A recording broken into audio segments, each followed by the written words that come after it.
kukhala ndi ulumali sikutanthauza kuti munthu ndi wolephera. Disability is not inability. Tikulandireni mu program imene akutipatsira ndiye Disabled Women in Africa ndi thandizo lochokera ku GIZ. Lero muzokambirana zathu tikufuna ndithu tisanthule ndi kukambirana zinthu zimene zikukhudza makamaka azimayi amene ali ndi ulumali osiyanasiyana, komanso kuti mukucheza kwathu tifuna tipeze mwina ma solutions ziti zimene zingathe kupangidwa pa mavuto pamene alipo kuti zisinthidwe. Mu program imeneyi tili ndi Susan Yahuwa amene akuchokera ku Special Olympics Malawi. Once again, welcome, Susan. Thank you so much. We also have Stella Nkonya amene akutipanga join online, amene wa kuimira bungwe la Human Rights, Women and Girls with Disabilities pa program imene. Welcome to the program, Stella. Thank you. Lero tati tione zakuthekera komanso kufikirika kwa njira zolumikizirana kwa anthu omwe ali ndi ulumali mdziko muno. Ndiye pa nkhani imeneyi timafuna kuti tiyambe ndikumva zokhudza maufulu ofikira zipangizo zothandiza anthu omwe ali ndi ulumali, kulankhulana, or we can say in English mode of communication ndi ena zili bwanji.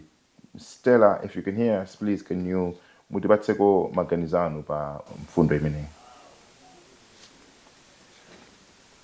Zikomo kwambiri, monga tikudziwa Malawi muno kuti tili ndi ma policies amene akukhuza za ulumali, ndipo policy yathu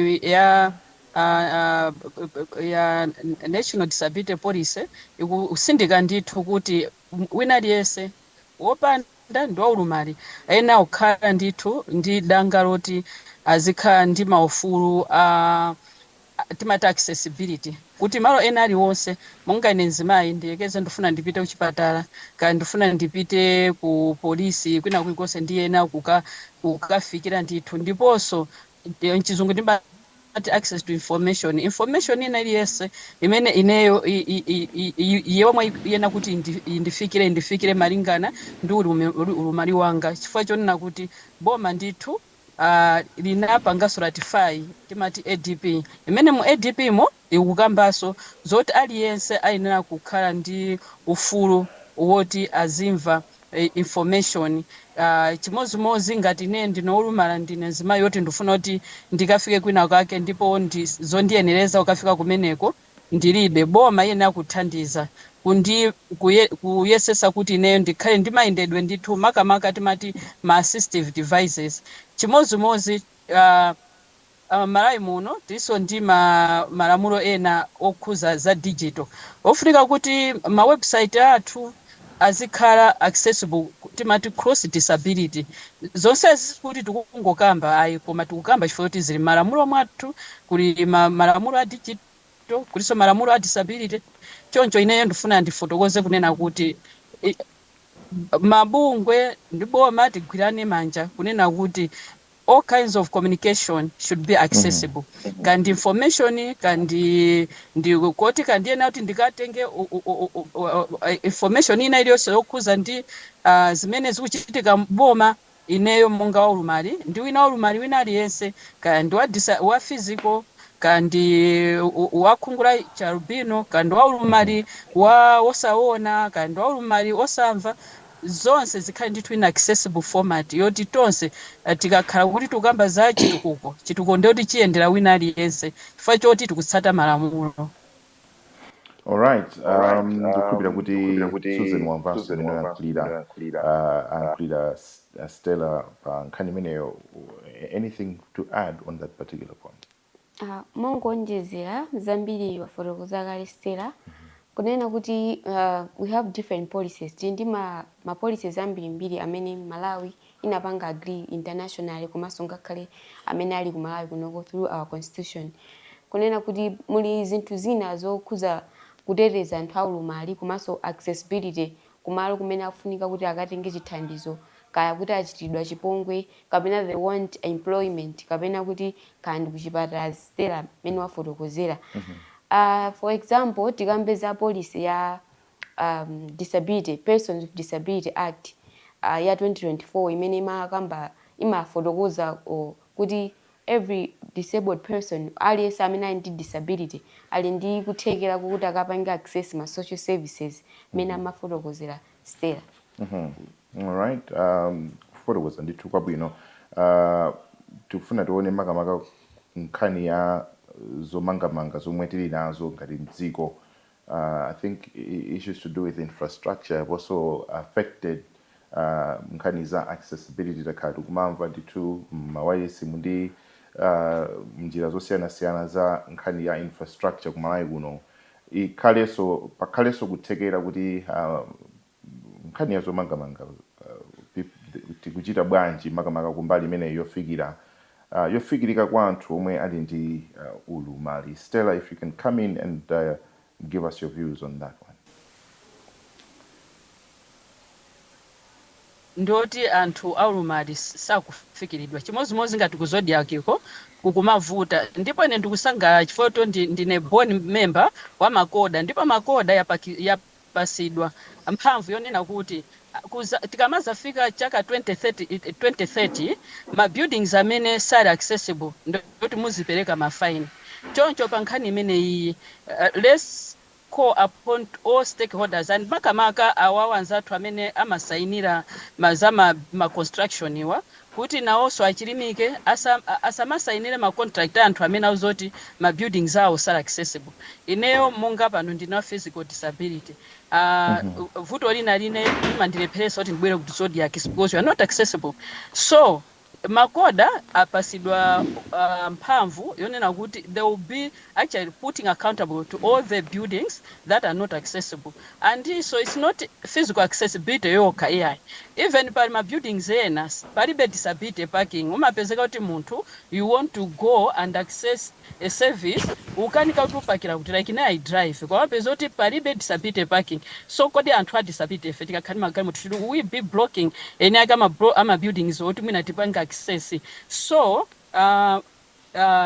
ndizimene ndikufotokoza kunena kuti malamulo agwire ntchito makamaka ma buildings amene they are not accessible chifukwa ambiri they are not accessible, and even kuzipatala even ku police like posachedwa pompano tinayi ndi milandu ya ena ake timathandiza. We have a project work disability rights mati survival support fund timene upita ku police ndi munthu with accompaniment, koma kuti munthu akafike akakwere pa police akafotokoze zimavuta. Choncho Malawi muno ma buildings ambiri they are not accessible. Ndiye tikuthokozaso boma lathu pobweresa ujeni National Disability Act yathu ya 2024 imene kuyipasa makoda mphamvu yoti they should put all the people, all the community, the stakeholders that have buildings to be accessible to all cross disabilities. All right. You have anything to add to that, Stella? Stella wakamba zambiri zokhuza ma buildings. We should also talk about communication. Despite kuti accessible buildings zikufunika, komanso ma buildings mungati kandi kuzintchito kandi kuzipatala anzathu amene ama-user braille anthu amene ali ndi visual impairment ali ndi zothekera zowayenereza kuti akhoza kumapanga nawo participate mzintchito zimene akugwirazo kaya ali ku school. Kodi kumeko kuli ma braille materials kuti they can communicate, kuti they should understand chinachonse chimene chikuchitika during the meetings or what pakhale ma materials ngati amene wawakaya ma lamp for those that use have visual impairment. They should also have lamps, or they should help them kuti mwina for easy accessible kukafika malo ena ake andikhoza kuonjezera motero. All right. Ndikuona ngati tayambapo kale kuyankha pafunso lina limene ndima Peter kumabe mati Stella, you can come in. Tifuna tuone kuti tingatani ngati dziko ndi chani chimene chikufunika kuti chichitika. I know you've already preempted and kuyankha funso limene mwina mungoonjezera. We're looking into some of the solutions, starting with you, Stella. Zikomo kwambiri. I think we just have to, as a country, sikuti boma lokha everybody should know that umatha kubadwa amatulungalunga nkubadwa chilima chichitakuza tentose tiganizire kunena kuti kodi what if I were me mene building ndikuimangayi nditha kuyenda ngati dziko tiyeni malamulo ayende kuti anthu amene sazamva malingana ndi disability act yathu ija amene kufotokozera people should be put accountable and they should pay the penalty nde chimozimozi maujeni ma government buildings you see kuti nawonso ndamene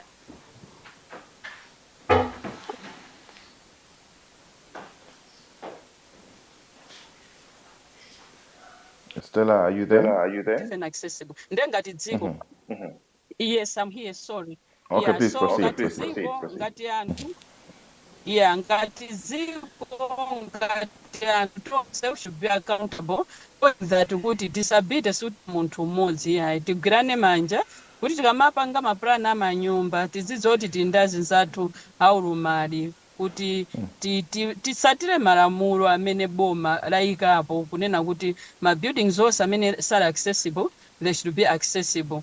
That's what I can say. And this even boma lamulolo before analisainira ndoti nawonso atengepo mbali to at least to make sure those who are not going to abide by that law aoneko chikhale chisanzo kwa anthu ena amene akumapanga makamaka ma public buildings especially kuzipatala kumene kulibe malamps kandi ku polisi ka even ku court kuja umapezeka kuti mwina wa disability sangathe upanga access ma court buildings. So let's all be accountable and tonsepe tiganizire kuti dziko ndilatu lonse tisatire malamulo.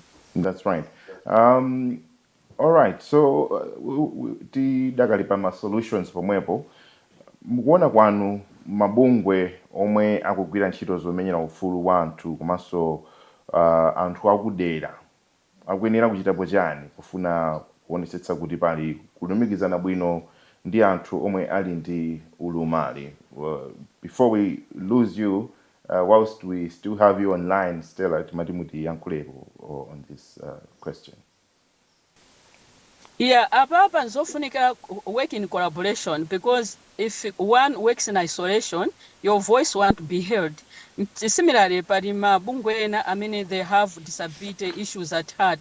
If also even at disability should be proactive, working hand in hand. Ndi mabungwe naja, ndiso ndi mabungwe amene ama komento kamba za maufuru anthu. Tita magwira limodzi, nkukhala ndi liwu limodzi, even ifeyo a disability, titakhala ndi liwu limodzi tonse kukambirana chinthu chimodzi, kupitanso even kuboma kuja kukafotokozera mavuto athu, apo zinthu zitha kuyenda bwino ndithu. Rather than kuti aliyense azikamba payekha koma ngati cross disability tonse kukambirana limodzi ndi boma kupita kukafotokozera mavuto athu ndi kukumbusanaso za malamulo aja kuti lamulo lilipo ndipo lamulo liyende. So working in collaboration, just as we are doing with you, you are helping us to popularize our issues with regards to communication. Working with the media is one of the paramount advocacy tool that can actually sensitize the community. Often also if sensitization yende for our train that they are not aware about the accessibility issues apart from physical accessibility, but even information. We need also to sensitize the community, the stakeholders ena.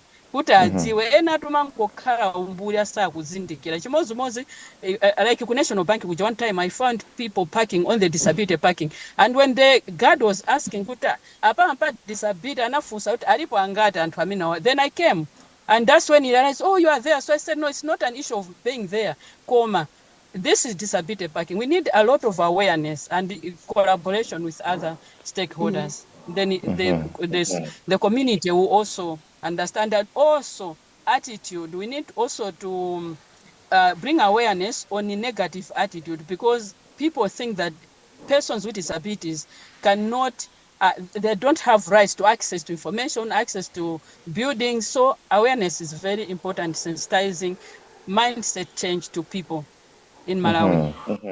All right. Kufotokoza kwabwino ndithu kumeneko. Susan, you want to add to that? On the same, since Stella wafotokozaso zinthu zambiri, kunena kuti anthuso ifewo a disability tikuyeneranso zoti we should work together with other mabungwe ngakhalenso boma. tikukamba chani tikamanya zoti a disability tengepo mbali akaboma likamakhala zoti ifuna kumanga ma buildings ena kandi kuchipatala kandi ku skulu ifeyo ndi amene timamva kuwawa. We should tell them kuti mutamanga motere because abomaja alibe amamangaja amakhala zoti they have no idea of how we feel tikamapeza zoti we want to access those buildings kapena tikufuna kuti mabelo athu akhale motani ayike mu position yotani kapena malampu athu akhale motani ndi kutengera ndi environment imene ife tikayenda. Then ndikuona ngati ifeyo ngati a disability yeso nafe tikuyenera zoti we should say something whenever kakupangidwa ma policies. They should invite us, they should include us kuti we should say something towards what is supposed to be done on buildings. All right, takambapo za mode of communication, takambapo za infrastructure kuma ndofuna tikambeko za tikamakamba za maufuluzi aliyense ali ndi ufulu opeza ntchito malinga ndi maphunziro kaya kuthekera kumwe ali nako posatengera kuti ndi ali ndi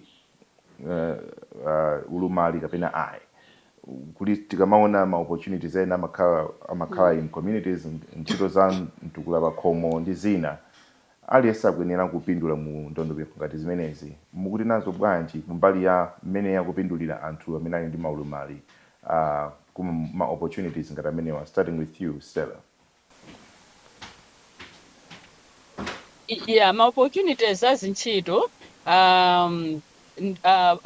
kungoti tilibe statistics yofunikanso kuti mwina like makoda ndi Minister of Disability under Disability Department akhale ndi statistics ya anthu aulumali amene ali pa zintchito koma just with our formative research that we conducted monga kuwake tinaona kuti out of maybe anthu 20 mwina ndi mmodzi wa ulumali amene pa anthu alumali kumene tinapanga formative research mwina out of 20 doti mwina ndi mmodzi yekha amene ali pa ntchito, which means if we can have that research the whole country we might end up having a lot of data ya anthu aulumali amene ali ndi ma credentials apatu kamba kuti anthu amene ali ndi ma credentials those that can be employed not only kugwira ntchito in informal sector. If informal sectors tizaona kuti ndithu tinawo ambiri koma chifukwa chonena tilibe statistics, that's why mwina we are not putting even stakeholders accountable, even the government koma there's a lot of discrimination and stigma among persons with disabilities, especially girls and women with disabilities, to access ntchito kandi formal or informal sectors. So vuto ndoti mwina statistics tilibe kwenikweni yoti tizoti kadi ndilipo alipo angati koma ifewe as work tinapeza ndithu kuti out of 20 anthu olumala amapeza kuti mwina ndi mmodzi amene akugwira ntchito. All right. Susan, your input on this question? Mwangonjezera amene zambiri wafotokoza Stella kunena kuti tingoonjezera kunena kuti malamulo athu kapena ma policies ena Malawi ka Disability Act even CRDP muli lamulo tionena kuti wina aliyense wa disability ali ndi ufulu ogwira ntchito especially ntchito so imene akutani akuifuna. So zimapezeka zoti you finished school ukapanga apply ntchito imene mukuonera kuti Malawi ntchito zikusowa ukapanga apply ntchito akuzati ani mmene mulili simungagwire ntchito iyi. Ndikuona ngati uziti pakhalenso awareness ina kwa ma employees amene amapeza kuti akulemba anthu ntchito either ma private sectors kapena so public sectors kuti there should be awareness kunena kuti wina aliyense ifeyo disabilities not ifeyo ndikuthekera kuna kusikopanga china chilichonse chisakhale chiphinjo because we have disability kumatiuza zoti we cannot do this and we cannot do that komano wina aliyense ali ndi ufulu ogwira ntchito ina iliyonse. So ngati pali kuthekera ngati niwo mumfunse mwini wake kuti uli ndikuthekera ukhoza kukwanisa ntchito iyi akuyankhani yes ndikhoza kukwanisa musafikire kunena kuti ayi muli ndi disability simungakwanise kupanga chichi. Ndikuona ngazoti pakhale awareness towards this private sectors and public sectors. All right. Okay. Pamene tikupita ku mapeto mukucheza kwathu lero we have covered a number of very important topics koma timati pali zina mwina zimene sitinaziunikire bwinobwino. Let me give you an opportunity Stella to come in and give some concluding remarks pa kucheza kwathu kwa lero.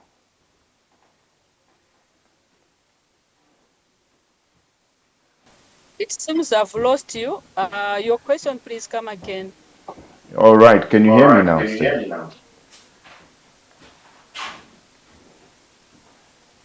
Can you hear me? Yes, I can hear you. Come again. All right. All right. As we are concluding our discussion lero timati tukupatseni mwayi takambirana zinthu zingapo ndithu zofunikira koma as we conclude any parting words mwina nkutheka kuti paliso another area imene sitinakambirani mu program imeneyi tikupatseni mawu mpata kuti mutipatse mawu anomaliza as we conclude. Okay, zikomo kwambiri. Ine mawu anga omaliza ndonena kuti ma policies onse amene tina we should harmonize them and we should also make sure that they are being implemented. Chifukwa tini ma policies ambiri koma they are not being implemented. If you can, because disability is cross-cutting. So my policies ambiri ndajoti I think among stand alone you see kuti muribe any disability. So my parting words are that let's harmonize my policies kuti za disability zikhalemo and let's be accountable and let's implement my policies also. And so too many wafotokozera nzangayo kunena kuti anthu azintchito they shouldn't just judge somebody just because angomva kuti ndiwa disability. Let them try that particular person.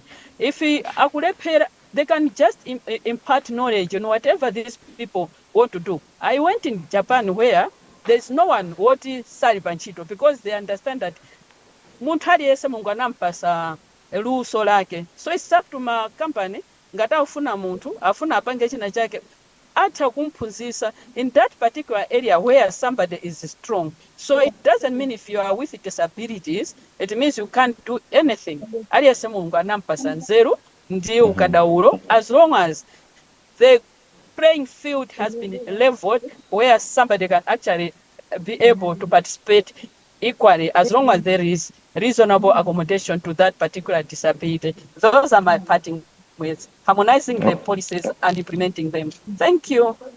All right. Thank you, Stella. As we are concluding, Susan, some concluding remarks from you. Mwina mongo fotokoza mwachidule abale anzathu ena disability kuti they have finished school ena kuti they aukanika kuti apitize kumaliza school because they are afraid of accessibility.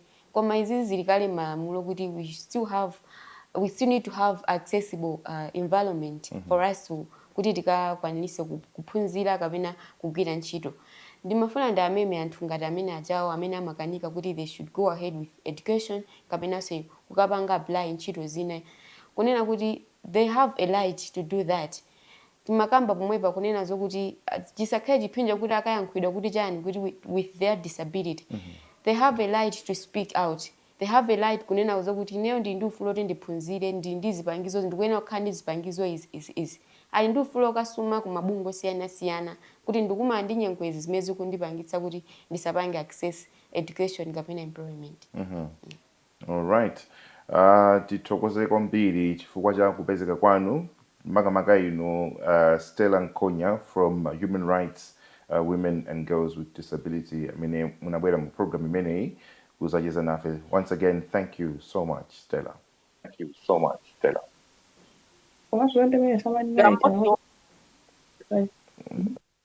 And of course, Susan Yahuwa amene akuchokera kubungwe la Special Olympics Malawi kucheza nafe pa nkhani zokhudza maulumali amene azimayi akukumana nawo. Azimayi amene ali ndi ulumali osiyanasiyana amene akukumana nazo zimene takhala tikuwunikira ma program athu amene akutipatsira ndi disabled women in Africa. Tikhale tikupitirizanso kucheza kwina ma program athu otsatira. Ine dzina langa ndi Sam Kabambe. Zikomo pokhala nafe.